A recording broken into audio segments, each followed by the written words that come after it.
মন খারাপ করে বসে আছেন।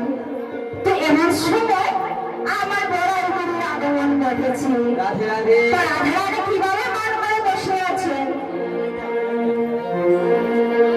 হরে কৃষ্ণ হরে কৃষ্ণ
আমার ঘরে শাশুড়ি ননদি যে আছে, ওরা তো কৃষ্ণ নাম আমাকে নিতে দেয় না।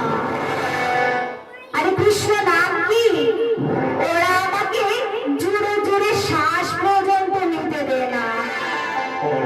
কেন জানো? আমার শাশি নাকি সেই গোবিন্দ নাম করে, তাই ওরা আমাকে জোরে জোরে শ্বাস নিতে দেয় না। আর আমার বন্ধু আমাকে বংশীকে ধর্মী করে ডেকেছে। আমি আমার বন্ধুর সাথে দেখা করতে চাই। তুমি কি তার একটা উপায় করে দেবে? ও এই ব্যাপার, তবে ধৈর্য ধর, আমি এর একটা প্রতিকার করবই করব। আচ্ছা ঠিক আছে বড়াইমা, তুমি যখন বলছো তাহলে তোমার আসার আগ পর্যন্ত এখানেই অপেক্ষা করবো। ঠিক আছে, এবার